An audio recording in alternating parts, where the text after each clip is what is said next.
नमस्कार, DNP India में आपका स्वागत। मैं हूं आपके साथ राहुल चौधरी।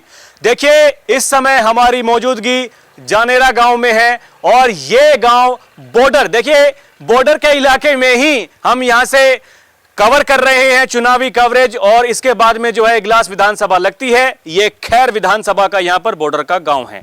तो देखिए, चुनाव एकदम नजदीक है, उपचुनाव होना है। जैसा कि आपको पता ही है, 10 सीटों पर उपचुनाव है और उनमें से खैर विधानसभा भी एक सीट है।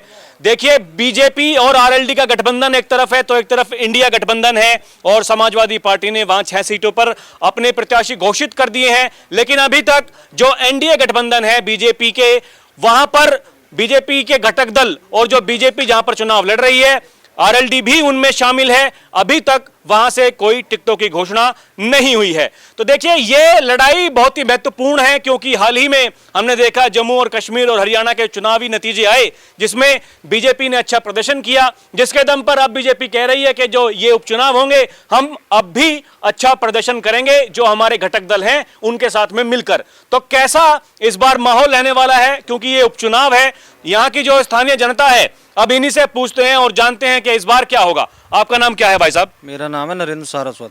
आपको क्या लगता है ये समीकरण किस तरीके के बन रहे हैं इस बार इस विधानसभा में? ये जो हमारे यहाँ पिछली बार जो बीजेपी के विधायक थे अनूप वाल्मीकि जी, वो जो सांसद बन गए वहाँ पे जाके हाथरस में दूसरे जिले में, यहाँ पे अपने यहाँ एनडीए ही जीतेगा। लेकिन प्रत्याशी उस हिसाब का होना चाहिए अपने यहाँ जो मजबूती वाला। जैसे कि अपने यहाँ लोकदल में अगर टिकट मिलती है ये जो है भगवती प्रसाद जी को, तो वो टिकट निकाल देंगे। अन्यथा कोई और व्यक्ति अगर आता है यहाँ पे तो फिर टिकट निकल नहीं पाएगी, मुश्किल है। यानी कि अगर लोकदल लड़ाई में रहती है तो फिर ये जीत यहाँ पर एनडीए को मिल सकती है। तो इंडिया गठबंधन को नहीं मानते आप टक्कर? नहीं, कोई टक्कर नहीं होगी। फिर अगर प्रत्याशी, आप बताइए जी, आपका नाम क्या है? आप बताइए तो सही, नाम तो बताइए। मेरा नाम राम गोपाल है। आपको क्या लगता है, क्या इस बार रहेगा माहौल यहाँ पर विधानसभा का? माहौल तो ऐसा ही रहेगा, पर ये कह रहे हैं तो वही, ये ठीक कह रहे हैं? वो ठीक कह रहे हैं, पर मतलब आरएलडी का यहाँ पर अगर कोई प्रत्याशी होगा तो मजबूती से चुनाव लड़ा जाएगा। हाँ, ऐसी है। ऐसे। आप बताइए ताऊ जी, आपका नाम क्या है? राममूर्ति। आपके कैसे विचार हैं, क्या आप कहेंगे, बताइए क्या लग रहा है आपको समीकरण इस तरह किससे आप टक्कर में मानते हैं? इंडिया गठबंधन है, एनडीए है, क्या आपको लगता है? प्रत्याशी जो है हमारे यहाँ बढ़िया निकल के आवे वो बाको टक्कर है। बाकी बीजेपी के जहाँ बॉर्डर को काम में पहले हमारे यहाँ थे सतीश गौतम है गई 3 बार है गए बके, बिल्कुल काम ना है। देखो गांव में कोई काम ना कराया आज तक बीजेपी वाले। पहले यहाँ तो केवल काम कराए लोकदल के विधायक वही जो बहुत बड़ा सूर्यवंशी, उन्हें जरूर काम कराए। अगर वो आदमी टिकट मिलते तो वोट मिलेगा। ये नहीं है वो लोकदल वाले किसी और को मिल जाए, उनको मिलती है तो वोट मिलेगा। बाकी तो बीजेपी तो किसी को देती रहो, बाहर के प्रत्याशी को यहाँ वोट नहीं मिलेगा। मतलब जो बाहरी प्रत्याशी हैं वो बर्दाश्त नहीं किए जाएंगे। आपको क्या लगता है, आपका नाम क्या? कैलाश चंद। क्या आपको लगता है इस बार इंडिया और गठबंधन जो एनडीए का है उनमें से किसका पलड़ा भारी रहेगा और क्यों? भैया पलड़ा तो भारी रहेगा बीजेपी का, परंतु वो कौन से उससे हिसाब से लड़ेगी, क्या करेगी? यहाँ आरएलडी का ही प्रत्याशी जीतेगा। जो भी है वो प्रत्याशी सही क्लियर कर लें परंतु तो जीत जाएगा यहाँ से। यानी एनडीए गठबंधन मजबूत तब होगा जब आरएलडी के झोली में ये सीट जाती है। तो आपका नाम क्या है जी? मेरा नाम विनय सारस्वत है। क्या आपको लगता है, कैसे आपके विचार हैं, बताइए। देखो, बीजेपी यहाँ से अगर यहाँ क्षेत्र को प्रत्याशी हो, अब कि बाहर से लायक कर देंगे तो का गुना है। जो भी क्षेत्र चाह रहे हो आरएलडी के गठबंधन में, अगर भगवती प्रसाद को टिकट मिलता है तो ये टिकट सॉलिड निकलने वाली है। पूरी खैर, जट्टारी और ये जितने वहाँ क्षेत्र आ रहे हैं वहाँ तक उनकी पकड़ अच्छी है। और एक तो सबसे सामाजिक आदमी है, व्यवहारिक आदमी है, हर एक के मरे जिंदे और हर एक में आमतो वो आदमी बढ़िया आदमी है, काम करता है, और काम वो है। अब ये है अनूप वाल्मीकि ने कभी जाने रो देखे हो? कभी नहीं आए। सतीश गौतम ने कभी देखा है? नहीं आए। इसमें पर भैया के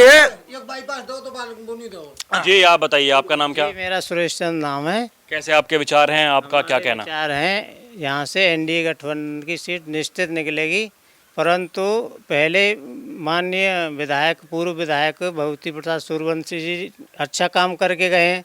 अगर गठबंधन से उन्हें सीट मिलती है तो 100% निकलेगी, और अच्छा प्रत्याशी बीजेपी लाती है तो भी सीट गठबंधन की ही जाएगी। यहाँ से हमारे क्षेत्र से तो यही हमारा विचार है।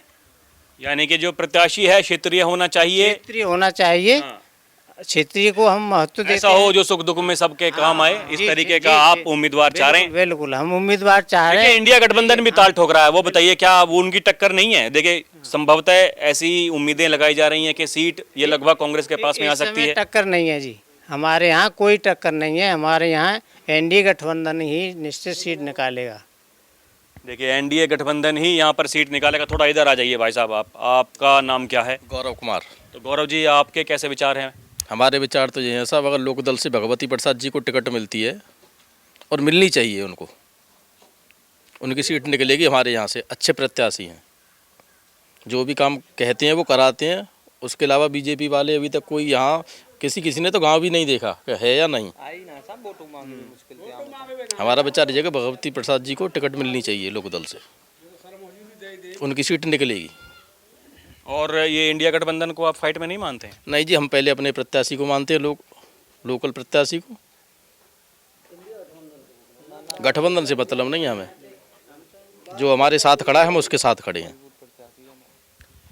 जो हमारे साथ है हम उसके साथ हैं, ऐसा इनका कहना है। थोड़ा आप भी आ जाइए भाई साहब, आप बताइए आपका नाम क्या? पप्पू। तो पप्पू जी आपको क्या लगता है? क्या ये होगा? लगता है हम तो साहब भगवती आए हमारे यहाँ पहले लोकदल से, उनने बाईपास हमारे यहाँ का बढ़िया बना दिया काम। और अब के हमारे यहाँ प्रत्याशी आए बीजेपी के, बीजेपी खराब नहीं है, बीजेपी बढ़िया, बीजेपी तो बढ़िया है, पर प्रत्याशी ऐसे नहीं है कि सारा हमारा पूरा रोड हमें बारिश में लिकर नहीं जाता है। आज तक सारे इनको हमारा रोड कोई बना के नहीं दिया। भगवती बनवाएगी तो कोई हमारी है रोड, कम से कम रास्ता तो लिखा गए जान एरिए को। आप जाने गए बाहर के जाने गए चौकर रोड लेकर आदमी लेकर जाते हैं, और यहाँ लेकर आ नहीं जाता है, कोई आता नहीं है बीजेपी का। बताओ भगवती अबाल आप किसी के लोग यहाँ ठाड़े हो गए, हम उनको वोट देंगे जो हमारे प्रत्याशी सबसे बढ़िया है, उन्हें हमारा सब काम बढ़िया करा है। और फिर पकड़ अच्छी है साहब उनकी, ज़्यादातर पकड़ पूरी में उनकी है। भगवती प्रसाद जी की बुजुर्ग आदमी है और काम भी बहुत सारे कराए हैं उन्होंने। ऐसा कुछ नहीं है कि हमारे यहाँ कराया हो, अपने यहाँ बहुत जगह काम कराया है उन्होंने। और ये जो है ओछी राजनीति भी नहीं करते हैं। लोक दल से ये आदमी ज्यादा लोकदल से नहीं, बीजेपी से मिल जाए उनको टिकट। यानी कि अगर ऐसा भी हो कि अगर सिंबल बीजेपी का हो, प्रत्याशी आरएलडी का हो, तब भी चलेगा? चलेगा हाँ चलेगा, लेकिन प्रत्याशी ये अपना ज्यादा मजबूत रहेगा। ये नहीं कि अदरवाइज कोई और आ जाए कमल का फूल लग के कोई और ले आएंगे, ऐसा भी नहीं चलेगा। भगवती प्रसाद जी को अगर मिलता है तो ज्यादा बेटर रहेगा, और अपने यहाँ से 100% वोट भगवती प्रसाद को पड़ेगा, और पड़ता हुआ आया है अब तक। भगवती प्रसाद को ही पड़ता हुआ आया है। अगर आप पिछला रिकॉर्ड निकलवा के दिखवाएं तो हमारे यहाँ से 100% वोट भगवती प्रसाद को पड़ता है। यहाँ इस क्षेत्र की बात कर रहे हैं? हाँ, क्षेत्र की बात कर रहा हूँ मैं। अब ये राजनीतिक समीकरण है, लोग कहीं कुछ भी बोल देते हैं, कहीं कुछ भी बोल देते हैं, लेकिन जो क्लियरिटी है, आप पूरे इस पे बॉर्डर पे कहीं पे भी घूम जाएं, या एक उधर अपने रोड से पल्ली तरफ खैर अलीगढ़ से 22 पड़ती है एक, वहाँ पे कहीं पे भी आप घूम लें तो भगवती प्रसाद के अलावा कोई दूसरा नाम आपको मिलेगा नहीं वहाँ। वो लोग भगवती प्रसाद ही बोलेंगे। बढ़िया नेता है।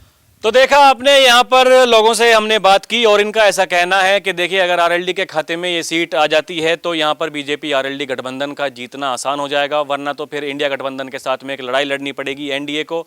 तो अब ये काफ़ी कुछ महत्वपूर्ण है देखना कि अगले कुछ दिनों में किस तरीके का माहौल रहता है उत्तर प्रदेश का, खैर विधानसभा का, क्योंकि यहाँ पर एक लड़ाई जो है वो मजबूत हमें लोकसभा चुनाव में भी देखने को मिली, जहां पर एनडीए गठबंधन को नुकसान हुआ लगभग 1500 वोट का, और यहां से जो है इंडिया गठबंधन जीत करके गया था।